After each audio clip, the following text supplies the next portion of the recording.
I'm Mona Santana. This is my daily gratitude list where I list and talk about 5 things I'm grateful for that hopefully you can relate to as well.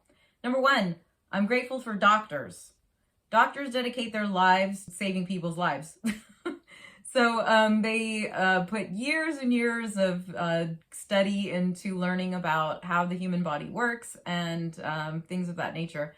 And so then if you have some kind of issue physically, then you can go to a doctor and they can help you, hopefully. Of course, also in a case of an emergency and you need to go to the ER, then there's going to be a doctor there to help you in case like you broke your leg or whatever the accident was and it's an emergency. Then it's great to know that we are in the hands of someone who can basically make it so that we don't die.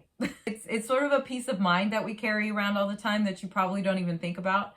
But it's true, if something happened to you and you had to be rushed to the ER, there are doctors who can help you. So I just feel like being grateful for doctors is kind of obvious.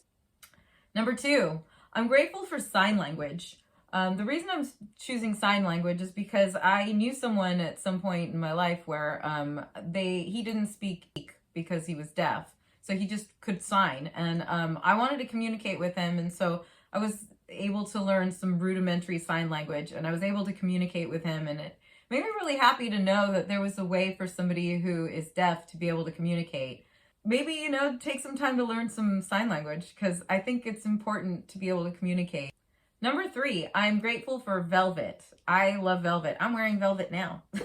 I just love the feel of velvet. I love the look of velvet. I've always loved it. I love it on pillows and blankets, well, not blankets, but like duvets or whatever. I love velvet clothes, pants, dresses, whatever. I like that really sort of soft feel to it that I think is pretty unique to velvet. Of course, there's all different kinds of velvet, like corduroy is a type of velvet as well. It has like that fine pile. So then it feels really particular.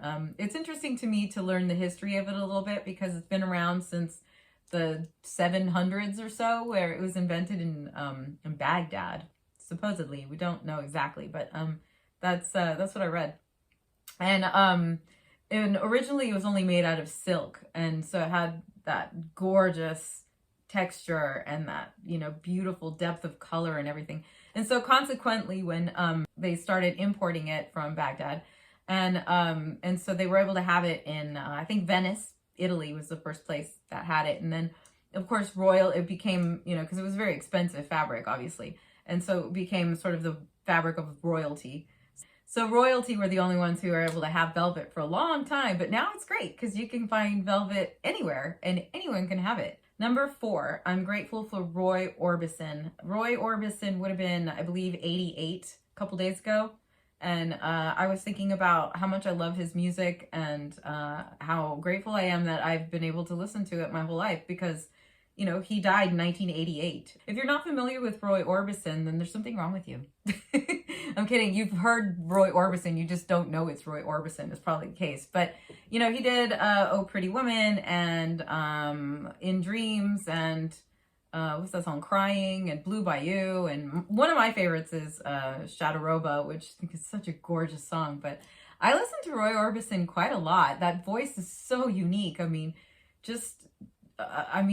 for me, like, I feel like music is everything. And so when I come across a singer who has such a completely unique voice and who's able to express themselves in the way that Roy Orbison was, then I really take that to heart. I listen to that a lot. And so I feel like Roy Orbison is somebody that everyone should be familiar with because the music touches your soul in a certain way that not all music does. Maybe check it out if you're not familiar with Roy Orbison. And if you are, then listen again because it never gets old. Number 5, I'm grateful for matches. It's a simple thing. You just light a match and you can light some candles or you can light a fire or whatever it is you need matches for. Maybe you're camping. I don't know. But matches are great. And there's something that just, we have in a drawer somewhere in your house without really even thinking about it. You just, you go to a bar and they give you matches because that's just sort of what we've done since forever. I mean, you can't smoke in bars anymore, so there isn't really much use for them, but they still give you matches, and I like that because then sometimes I need them, and it's a really simple thing, but it's also something that we have in our lives that we should be grateful for. along with all of the simple little things that make up our world and make it so our lives are that much better. And so the more that you can feel grateful for these little things in your life, the more you're going to default to a positive way and optimistic way of looking at the future, which is the purpose of practicing gratitude, or at least one of them. Another one is it makes you happy. It just makes your life better altogether, and also the people around you. So I feel like practicing gratitude is something that everyone should do. If you're joining me regularly, I want to say thank you so much. I appreciate your comments as well, and your continued support of me and my my kooky endeavor, which actually isn't so kooky. Everyone should practice gratitude. It's really good for you. So anyway, I want to ask you to subscribe to my channel if you haven't already. And if you have, thank you. And hopefully you'll continue to join me. And thank you for joining me today. Have a lovely day.